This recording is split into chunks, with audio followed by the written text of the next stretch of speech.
नमस्कार मित्रांनो. वृषभ राशीने गेल्या 2 ते 3 महिन्यात पाहिलेलं असेल की तुमचे जे वैवाहिक जोडीदार आहेत त्यांच्या आरोग्याच्या संदर्भातले काही त्रास तुम्ही अनुभवलेले असतील किंवा तुमचे खर्चसुद्धा या दरम्यान बऱ्याच प्रमाणात झालेले असतील. अनावश्यक अनपेक्षित खर्च हे जास्त प्रमाणात झालेले असतील. तर एप्रिल महिन्यामध्ये गोष्टी कशा प्रकारच्या असतील आणि एप्रिल महिन्यामध्ये खास करून महत्त्वपूर्ण जे 6 ग्रह आहेत हे तुमच्या लाभ स्थानामध्ये भ्रमण करत आहेत. जसं की रवी, शनी, बुध, शुक्र, राहू, नेपच्यून हे जे सर्व ग्रह आहेत हे सर्व ग्रह तुमच्या लाभ स्थानांमध्ये भ्रमण करत. परंतु सगळ्यात महत्त्वाचं म्हणजे गुरु जो ग्रह आहे हा तुमच्याच राशीमध्ये भ्रमण करतो आहे. अर्थातच याचा सर्वाचा जो प्रभाव परिणाम आहे हा एप्रिल महिन्यामध्ये वृषभ राशीवरती कशा प्रकारे होणार आहे या संदर्भातली खुलासेवर चर्चा आपण या व्हिडिओमध्ये करणार आहोत. तर सुरुवातीला आपण चर्चा करू की तुमचे जे स्वास्थ्य आहे मानसिक किंवा शारीरिक हे नेमकं कशा प्रकारचं असेल. जसं की तुमच्या राशीचा जो स्वामी आहे शुक्र जो की तुमच्या लाभस्थानामध्ये भ्रमण करतो आहे, वक्री आहे, दिनांक 13 तारखेनंतर तो मार्गस्थ होणार आहे. आणि तुमच्याच राशीचा जो अष्टमेश आहे गुरु जो की तुमच्याच राशीमध्ये भ्रमण करतो आहे. एकंदरीतच सांगायचं झालं तर हा संपूर्ण जो महिना आहे हा गेल्या महिन्याची काही तुलना केली तर बऱ्याच प्रमाणात तुमच्यासाठी शुभ फलदायी असाच असणार आहे. काळजी करू नका. तुमच्यातला आत्मविश्वास, कॉन्फिडन्स आणि तुमचा जो मूड आहे तो अतिशय चांगला दिसून येणार आहे. नवीन नवीन कामं तुमच्या समोर येणार आहेत, नवनवीन संधी तुमच्या समोर येणार आहेत आणि त्या तुम्ही घेणार सुद्धा आहात आणि त्या अन्वये तुम्ही चांगल्या प्रकारची जीवनाला दिशा या महिन्यात तुम्हाला निश्चित मिळणार आहे किंवा तुम्ही तसा प्रयत्न निश्चित करणार आहात. लक्षात घ्या तुमची जी राशी आहे ही हार्ड वर्क करणारी आहे आणि मेहनत करून पुढे जाणारी आहे. तर तशा संदर्भामध्ये सुद्धा काही चांगले अनुभव तुम्हाला या महिन्यामध्ये निश्चित मिळणार आहे. त्यासाठी तुम्ही तयार राहा. गोष्टी तुमच्यासाठी अतिशय उत्तम प्रकारे समोर येणार आहे. दुसरी महत्त्वाची गोष्ट म्हणजे आर्थिक स्तराबद्दल सांगायचं झालं म्हणजे तुमचा आर्थिक स्तर नेमका कसा असेल या महिन्यामध्ये त्याबद्दल सांगायचं झालं तर तुमच्या राशीकरता 3 जे ग्रह आहेत ते सर्वात महत्त्वपूर्ण ठरतात आर्थिक संदर्भात. पहिला आहे तो बुध जो की तुमचा धनेश आहे, पंचमेश आहे, जो की तुमच्या लाभ स्थानामध्ये भ्रमण करतोय 13 तारखेनंतर. साधारणतः 7 तारखेनंतर हा जो बुध आहे हा बुध मार्गस्थ होणार आहे. तुमच्या राशीचा जो अष्टमेश आणि लाभेश जो आहे गुरु हा गुरु तुमच्याच राशीमध्ये भ्रमण करतो आणि राशीचा जो राजयोगकारक ग्रह आहे शनी जो की तुमचा भाग्येश आणि दशमेश आहे हा तुमच्या लाभ स्थानामध्ये भ्रमण करतो. ते एकंदरीत या तिन्ही ग्रहांचा विचार करायचा झाला तर या संपूर्ण महिन्यामध्ये आर्थिक स्तराच्या बाबतीमध्ये तुमची जी रास आहे अतिशय उत्तम असणार आहे. तुम्हाला अतिशय चांगल्या प्रकारचे आर्थिक लाभ मिळवून देणारा हा महिना आहे आणि त्यामुळे तुमचा जो कॉन्फिडन्स आहे हा खूप चांगल्या प्रकारे दिसून येईल.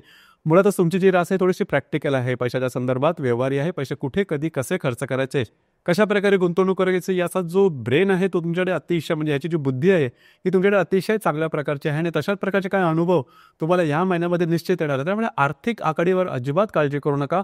तुमच्या अपेक्षेप्रमाणे तुम्हाला आर्थिक लाभ मिळणार आहेत. जे लाभ तुम्हाला गेल्या काही महिन्यामध्ये मिळाले नव्हते ते लाभ तुम्हाला या महिन्यामध्ये निश्चित मिळणार आहे. त्याच्यामुळे ते कशा प्रकारे त्याची गुंतवणूक करायची आणि कशा प्रकारे खर्च करायचे या गोष्टीवर थोडंसं नियंत्रण ठेवणं गरजेचं राहील. मात्र एकंदरीत आर्थिक लाभाच्या दृष्टीने हा एप्रिल 2025 हा जो महिना आहे हा तुमच्यासाठी अतिशय शुभफलदायी असाच असणार आहे. त्यानंतर ग्रहसौख्याबद्दल सांगायचं झालं तर तुमचा जो चतुर्थेश आहे रवी जो की तुमच्या 8व्या स्थानामध्ये भ्रमण करतो आहे. दिनांक 14 तारखेनंतर हा जो रवी आहे हा रवी तुमच्या व्यय स्थानामध्ये भ्रमण करणार आहे. तर एकंदरीतच सांगायचं झालं तर घरातल्या ज्या मोठ्या व्यक्ती असतील किंवा घरातल्या ज्या व्यक्ती असतील त्यांच्या थोडंसं आरोग्याकडे लक्ष देणं गरजेचं राहील. त्यांच्या आरोग्याच्या संदर्भातले काही त्रास डोकं ओव्हर करू शकतील. मात्र इथे एक गोष्ट चांगली आहे, घरातल्या ज्या व्यक्ती आहेत त्यांच्यावर कुठे बाहेर फिरायला जाण्याचा योग तुमचा या महिन्यामध्ये निश्चित संभवतो. फक्त घरातल्या ज्या मोठ्या व्यक्ती असेल त्यांच्या आरोग्याकडे लक्ष देणं थोडंसं गरजेचं राहील.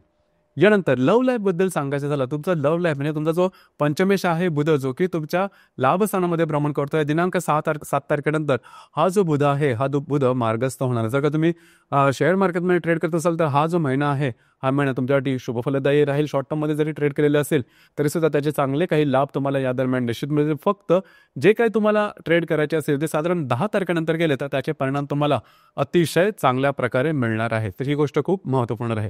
याचप्रमाणे जर तुम्ही कोणाच्या रिलेशनशिपमध्ये असाल तिथे छोट्या मोठ्या कारणामुळे थोडेसे मिसअंडरस्टँडिंग वगैरे झालेली असेल तर 10 तारखेनंतर ज्या गोष्टी आहेत त्या बऱ्याच प्रमाणात शुभफलदायी राहतील. लक्षात घ्या गेल्या साधारण 1 महिन्यापासून गोष्टी काही बरोबर होत नव्हत्या तुमच्यामध्ये आणि तुमच्या रिलेशनशिपमध्ये ज्या व्यक्ती आहेत त्यांच्यामध्ये. परंतु या महिन्यामध्ये बऱ्याचशा गोष्टी ह्या पूर्वपदावरती येतील.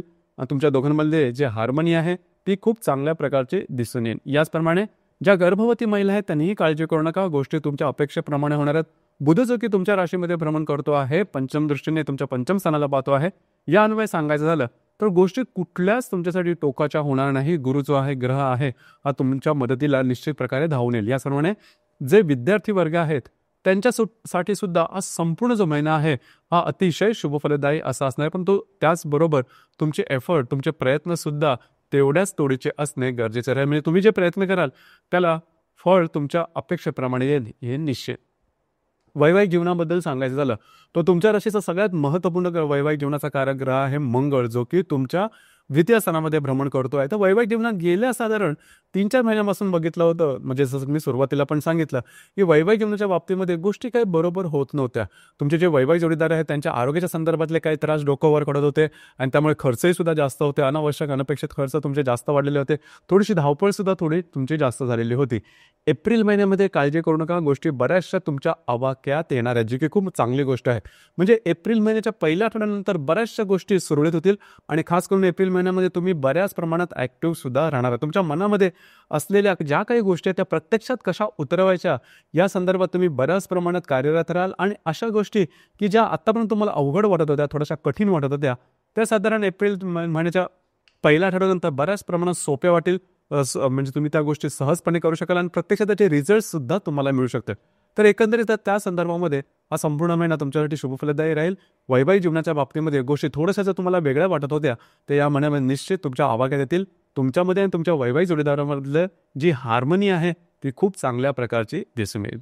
करिअरच्या संदर्भात सांगायचं झालं तर तुमच्या राशीचा जो कर्मेश आहे शनी, ज्याला आपण राजयोगकारक ग्रह सुद्धा म्हणतो, म्हणजे वृषभ राशीचा हा शनी तुमच्या लाभ स्थानामध्ये भ्रमण करणार आहे. अतिशय उत्तम अशा प्रकारचा हा योग आहे. गेल्या साधारण 2.5 वर्षामध्ये जे काही तुम्ही मेहनत घेतलेली होती, जे काही तुम्ही त्रास सहन केलेले होते, जे काही तुम्ही कष्ट घेतलेले होते तुमच्या करिअरच्या संदर्भात, त्याचे जे रिझल्ट्स आहेत हे रिझल्ट्स तुम्हाला आत्ता साधारण एप्रिल महिन्यापासून मिळावयास सुरुवात होईल. अर्थात पुढे येणाऱ्या 2.5 वर्षामध्ये याचे चांगले रिझल्ट मिळणार आहेत. शनी जो तुमच्या लाभस्थानामध्ये भ्रमण करणार आहे किंवा मीन राशीचा शनी हा नेमका तुम्हाला कशा प्रकारच्या प्रभाव पडत देईल या संदर्भात आपण स्वतंत्र व्हिडिओ अपलोड केलेले आहेत. त्यामध्ये त्या संदर्भात जास्त डिटेलमध्ये आपण बोललेलो. परंतु या महिन्याचा जरी विचार करायचा झाला तर जे तुमचं कार्यक्षेत्र आहे त्या संदर्भातले काही चांगले अनुभव, चांगले लाभ तुम्हाला या महिन्यात निश्चित मिळणार आहे. त्याच्यामुळे तशी काहीही काळजी करू नका. तुमचं जे काही करिअर आहे त्या संदर्भातले नवीन ऑप्शन सुद्धा तुमच्या समोर येतील. त्यामुळे करिअरच्या बाबतीत तशी काहीही काळजी करू नका. एकंदरीत हा संपूर्ण जो महिना आहे हा महिना तुम्हाला वेगवेगळ्या प्रकारच्या संधी निश्चित उपलब्ध करून देणार आहेत. आणि सगळ्यात महत्त्वाचं म्हणजे जे काही तुम्ही केलेलं असेल किंवा जे काही तुम्ही करणार आहात त्याचे तुम्हाला रिझल्ट्स मिळतील, ही गोष्ट फार महत्त्वाची आहे. त्या अन्वये एप्रिल जो महिना आहे हा एप्रिल महिना वृषभ राशीसाठी अतिशय शुभफलदायी असाच असणार आहे. यानंतर थोडंसं आपण ग्रहयोगांच्या बद्दल बघू. ग्रहयोगांचे जे प्रभाव परिणाम आहेत हे नेमके कशा प्रकारचे असतील. जसं की दिनांक 2 तारखेला शुक्र आणि राहूची युती तुमच्या लाभस्थानामध्ये होणार आहे. लक्षात घ्या, ही जी लाभस्थानातली शुक्र राहूची युती आहे ती दोन्ही प्रकारे काम करेल. म्हणजे तुम्हाला यश मिळेल, चांगले लाभ मिळतील, अनपेक्षित मिळतील आणि अपेक्षेपेक्षा जास्त सुद्धा मिळतील. परंतु त्याच वेळेस हे मिळालेले लाभ आहे त्याचा विनियोग कसा करायचा, त्याचा उपयोग कसा करायचा, ही गोष्ट थोडीशी महत्त्वपूर्ण आहे. खर्चावर ते नियंत्रण ठेवणं गरजेचं राहील. इन्व्हेस्टमेंट नीट विचार करून करणं गरजेचं राहील. याचप्रमाणे तुमच्या मित्रपरिवारामध्ये ज्या काही महिला असतील त्यांच्यापासून थोडंसं सावध राहणं गरजेचं राहील. ही गोष्ट थोडी महत्त्वपूर्ण राहील. दिनांक 4 तारखेला बुध आणि राहूची युती सुद्धा तुमच्या लाभस्थानामध्ये होणार आहे. ही सुद्धा युती तुम्हाला आर्थिक संदर्भात अतिशय चांगल्या प्रकारचे अनुभव देऊ शकेल. आर्थिक बाबतीमध्ये काही चांगले लाभ मिळतील, महत्त्वपूर्ण इन्व्हेस्टमेंट होऊ शकते. फक्त मगाशी सांगितल्याप्रमाणे इन्व्हेस्टमेंटच्या संदर्भात काळजी घ्या. इन्व्हेस्टमेंट तुमची बरोबर होते, कागदोपत्री व्यवहारात तुम्हाला जे सांगितलं जात आहे तेच तुम्हाला मिळतं आहे किंवा त्याच अपेक्षेने तुम्ही गोष्टी करता, याकडे थोडंसं लक्ष देणं गरजेचं. याचप्रमाणे तुमचे जे सिबलिंग असतील, तुमचे जे भावंड असतील त्यांच्याबरोबर थोडंसं मतभेद होणं किंवा गैरसमजाचं वातावरण तयार होणं अशा प्रकारचे काही अनुभव येऊ शकते. तर त्या संदर्भात थोडंसं सतर्क राहा, ही गोष्ट महत्त्वपूर्ण राहील. याचप्रमाणे दिनांक 5 तारखेला मंगळ आणि शनीचा त्रिकोण योग होणार. अतिशय महत्त्वपूर्ण असा हा योग आहे. तृतीय स्थानातला मंगळ आणि लाभातला शनी परस्पर त्रिकोण योग होणार आहे. खास करून या दरम्यान तुमच्यातली जी एनर्जी आहे ती अतिशय चांगल्या प्रकारची दिसून येते. मी तुम्हाला सुरुवातीला सांगितलं की मंगळ जो की तुमच्या तृतीय स्थानामध्ये भ्रमण करणार आहे हा तुमच्यातलं जे पौरुषत्व आहे जागवणार आहे आणि तुमच्या मनातली जी स्वप्न की जी तुम्हाला प्रत्यक्षात पूर्ण करायची आहेत, एक वेगळ्याच प्रकारची शक्ती, एक वेगळ्याच प्रकारचा उत्साह, एक वेगळ्याच प्रकारची ऊर्जा तुमच्यामध्ये दिसून येणार आहे. आणि मोठमोठी कामं किंवा मोठमोठी स्वप्न जी की तुम्ही बघितलेली होती त्यासाठी म्हणजे ती पूर्ण करण्यासाठी पहिलं जे पाऊल आहे ते तुमचं ह्या महिन्यात येणार आहे, उचलणार तुम्ही आहात. आणि त्या संदर्भातले काही चांगले अनुभव सुद्धा येणार आहे. तर मंगळ शनीची युती जी की दिनांक 5 तारखेला तुमच्या तृतीय आणि लाभ स्थानामधून होणार आहे, ती या संदर्भामध्ये तुम्हाला चांगले अनुभव निश्चित देणार आहे. दूरगामी असे काही लाभ जे की तुम्हाला आतापर्यंत मिळालेले नव्हते, त्यामध्ये अडथळे येत होते, अशा प्रकारचे काही चांगले लाभ तुम्हाला मिळणार. तुम्ही बऱ्याच प्रमाणात ॲक्टिव्ह असणार आणि सोच समज कर ज्याला आपण म्हणतो, नीट विचारपूर्वक गोष्टी तुम्ही करणार आहात, ही गोष्ट निश्चित. असं पण बघितलं तर तुमची जी रास आहे ही विचारपूर्वकच गोष्टी करणारी रास आहे. याचप्रमाणे दिनांक 6 तारखेला मंगळ आणि शुक्राचा त्रिकोण योग होणार आहे. मंगळ जो की तुमच्या तृतीय स्थानामध्ये भ्रमण करतोय, जो शुक्र तुमच्या लाभ स्थानामध्ये भ्रमण करतोय, दोघांचा त्रिकोण तुमच्यासाठी अतिशय शुभफलदायी असा असणार आहे. खास करून विवाहित असाल तर वैवाहिक जोडीदारावरचे नातेसंबंध सुमधुर अशा प्रकारचे दिसून येतील. वैवाहिक जोडीदाराबरोबर कुठे बाहेर घ्यायला जाण्याचा योग सुद्धा संभवतो. त्याचप्रमाणे तुमचे मित्रपरिवार असतील त्यांच्यावर सुद्धा तुमचे नातेसंबंध जे आहेत ते बऱ्याच प्रमाणात सुमधुर अशा प्रकारचे दिसून येते. याचप्रमाणे दिनांक 7 तारखेला शुक्र आणि शनीची युती होणार आहे तुमच्या लाभ स्थानामध्ये. लक्षात घ्या, शुक्र तुमच्या राशीचा स्वामी आहे आणि जो शनी आहे हा राजयोगकारक ग्रह आहे. ही जी युती आहे, ही युती मुळातच अतिशय राजयोगकारक संबंधित आणि ही युती तुमच्या लाभ स्थानामध्ये होणार आहे आणि त्यामुळे या युतीचं एक महत्त्व वेगळ्याच उंचीवर आहे. खास करून तुम्हाला या दरम्यान नवनवीन काही संधी मिळतील, चांगले लाभ मिळतील. फक्त एकच आहे की तो जो मिळालेला लाभ आहे त्याचा अतिशय उत्तम प्रकारे तुम्हाला उपयोग करता यायला हवा आणि याकरता जी स्थिती आहे ग्रहांची ती सुद्धा अतिशय उत्तम असणार आहे. खास करून बऱ्याच वेळा होतं काय की आपल्या ज्यावेळेस चांगला जो काळ चालू असतो त्यावेळेस आपण थोडंसं सैल होतो, थोडंसं शांत होतो, थोडंसं लेझीनेस आपल्यामध्ये होतं, थोडेसे धीमे आपण होतो. परंतु तुमच्यासाठी चांगली गोष्ट ही आहे की मंगळ जो तुमच्या तृतीय स्थानामध्ये जाणार आहे कर्क राशीमध्ये, तो तुमच्यासाठी फक्त म्हणजे जरी तुम्हाला लाभ चांगले मिळालेले असतील, गोष्टी तुमच्यासाठी फेवरेबल असतात, तर तुम्ही शांत बसणार नाही. ही गोष्ट खूप महत्त्वाची आहे. तुम्ही या संधीचा जबरदस्त लाभ घेणार आहात आणि त्यान्वये पुढे जाणार आहेत. त्याचा अनुभव तुम्हाला एप्रिलला संपूर्ण महिन्यामध्ये अतिशय चांगल्या प्रकारे दिसून येईल. यानंतरचा जो योग आहे तो थोडासा महत्त्वाचा आहे, त्या ठिकाणी थोडंसं लक्ष देणं गरजेचं राहील.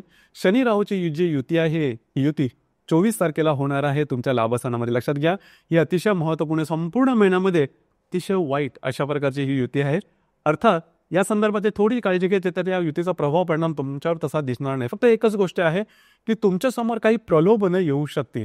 ही प्रलोभनं आर्थिक संदर्भात असतील, करिअरच्या बाबतीमध्ये असेल, म्हणजे झटपट पैसा मिळणं किंवा अशा प्रकारचं करिअर मिळेल की थोडंसं आपण काम केलं, थोडीशी मेहनत केली तरी पुढे जाऊ शकाल. अर्थात या सापळ्यांमध्ये फसू नका, या प्रलोभनामध्ये फसू नका. कारण जर का तुम्ही फसलात, जर का तुम्ही चुकीचे निर्णय घेतले तर येणाऱ्या काही महिन्यामध्ये त्याचे रिझल्ट्स तुम्हाला मोजावे लागतील किंवा त्याचे रिझल्ट्स तुम्हाला भोगावे लागतील मुळात.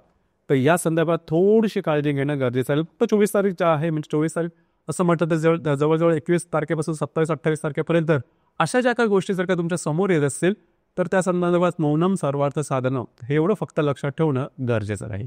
याचप्रमाणे या महिन्यातली जी पौर्णिमा आहे ती हनुमान जयंतीची आहे दिनांक 12 तारखेला आणि जी अमावस्या आहे ती 27 तारखेला आहे मेष राशीमध्ये तुमच्या व्ययस्थानामध्ये. अर्थात पौर्णिमा आणि अमावस्येच्या दरम्यान कुठल्याही प्रकारचे महत्त्वपूर्ण निर्णय घेऊ नका, कुठल्याही आमिषाला बळी पडू नका.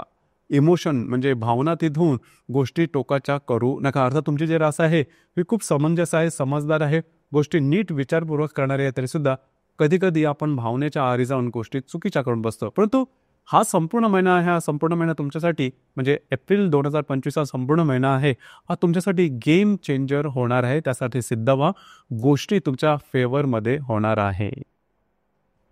धन्यवाद.